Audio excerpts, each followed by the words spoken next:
국회 예산결산특별위원회는 이번 4차 추경안에 포함된 통신비 지원과 관련해서 기초생활수급자와 차상위 계층 등에 대한 부분은 이동통신사가 선부담한 뒤 정부가 추후에 보전하는 방안을 검토해야 한다고 밝혔습니다.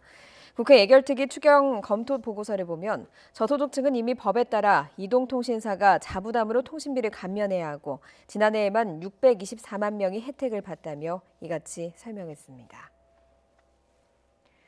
국민의힘은 정부 여당이 추진하는 통신비 지급 방안의 대안으로 전 국민을 대상으로 한 독감 예방접종 지원을 주장하고 있습니다.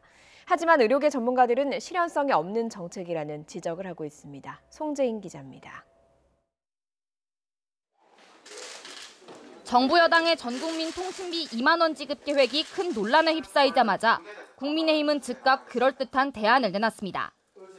하반기에 코로나19와 독감이 동시에 유행할 우려가 큰 만큼 통신비 줄 돈으로 모든 국민에게 독감 예방접종을 지원하는 게 낫다는 겁니다. 독감 백신 전 국민에게 예방접종 무료로 하자. 국민 안전이나 건강에 가장 중요한, 더구나 코로나가 이렇게 잡히지 않고 있는 상황에 독감까지 겹치면 더 문제가 생기니까. 국회가 추경안 심사에 돌입한 첫날부터 국민의힘이 주장한 전 국민 독감 무료 접종은 화두로 떠올랐습니다.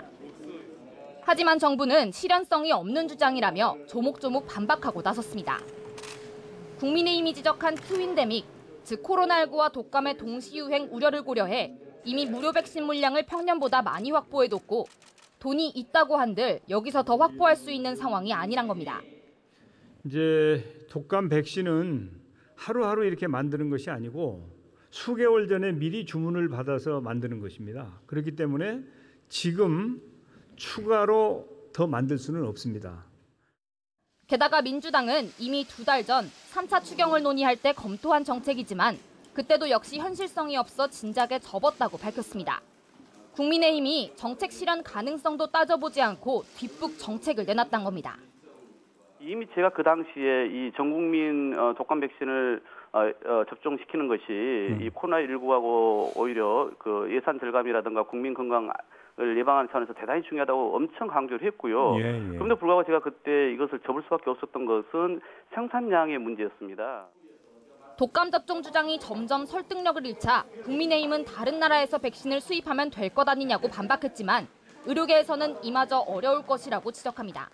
생산 대신 수입을 한다면 대안이 될 수는 있지만 사실 다른 나라에서도 인플루엔자 백신을 이렇게 충분히 전 국민이 맞을 정도의 양을 생산하는 나라는 거의 없습니다.